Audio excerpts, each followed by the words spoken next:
नमस्कार। Supreme court के जज बोले किसान का पक्ष जाने बिना उसे खलनायक न बनाएं। दिल्ली में वायु प्रदूषण की समस्या को लेकर सुप्रीम कोर्ट में जारी सुनवाई के दौरान खंडपीठ के दो जज एक दूसरे से भिन्न मत रखते हुए देखे गए।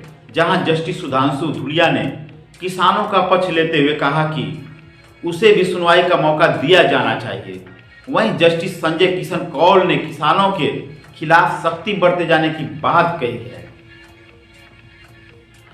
सुप्रीम कोर्ट के जस्टिस सुधांशु धूलिया ने राष्ट्रीय राजधानी में प्रदूषण के लिए किसानों को जिम्मेदार ठहराते हुए खलनायक के रूप में पेश करने पर आपत्ति जताई है। इस संबंध में द हिंदू ने अपनी रिपोर्ट में जानकारी दी है। जस्टिस धूलिया ने कहा, आप सब उसे यानी किसान को खलनायक बना रहे हैं। वह कोई खलनायक नहीं है। वह जो कर रहा है उसके लिए उसके पास कारण होंगे। वह एकमात्र व्यक्ति है जो हमें बता सकता है कि वह ऐसा क्यों कर रहा है। लेकिन वह यह नहीं है।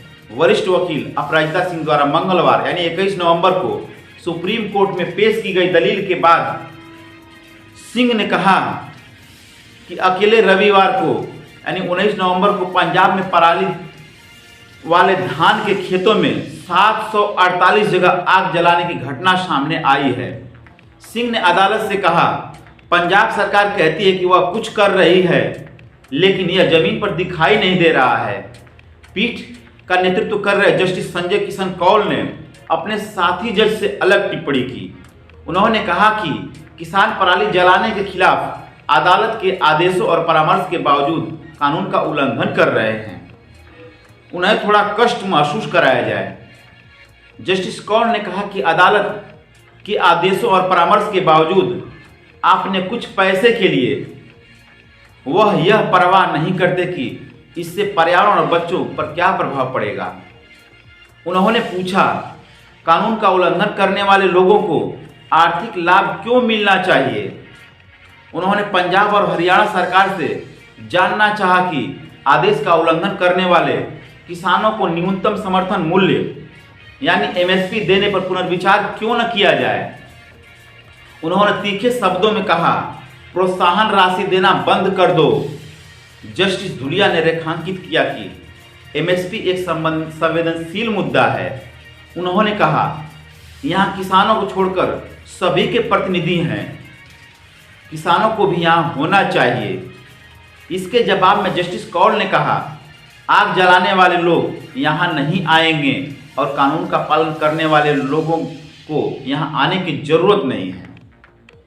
इस बीच पंजाब के महाधिवक्ता गुरमिंदर सिंह ने अदालत को बताया कि राज्य भर में किसानों के साथ 8,481 बैठकें हो चुकी हैं और सरकार ने पराली जलाने से रोकने के लिए 1092 उड़नदस्तों को काम पर लगाया है। सिंह ने यह भी कहा कि आग लगाने के खिलाफ मानदंडों का उल्लंघन करने वाले भूस्वामियों के खिलाफ अब तक 980 एफआईआर दर्ज की गई है और पर्यावरणीय मुआवजे के रूप में 2 करोड़ रुपए से अधिक बकाये का अनुमान है। जस्टिस कौल ने इस बात पर भी अफसोस जताया कि धान की व्यापक खेती के कारण पंजाब में भूमि शुष्क होती जा रही है। उन्होंने कहा, कहीं न कहीं किसानों को धान की खेती के नुकसान समझने होंगे। क्या ऐसी कोई नीति हो सकती है जिसके द्वारा आप यानी सरकार धान को हतोत्साहित कर सके और पंजाब में अन्य फसलों को प्रोत्साहित कर सके। पानी दुर्लभ होता जा रहा है और कुएं सूख रहे हैं। शीर्ष अदालत ने इससे पहले 7 नवंबर को पंजाब, हरियाणा, उत्तर प्रदेश, राजस्थान की राज्य सरकारों को यह सुनिश्चित करने का आदेश दिया था कि लोगों के जीवन और स्वास्थ्य की रक्षा के लिए तत्कालिक उपाय के रूप में पराली जलाना तत्काल रोका जाए। जस्टिस कौल ने कहा था, प्रदूषण कोई राजनीतिक खेल नहीं है जहां तक एक राज्य दूसरे राज्य पर दोष मढ़ देते हैं। यह यानी प्रदूषण लोगों के स्वास्थ्य की हत्या है। आप दिल्ली में बच्चों को स्वास्थ्य समस्याओं से पीड़ित देख सकते हैं।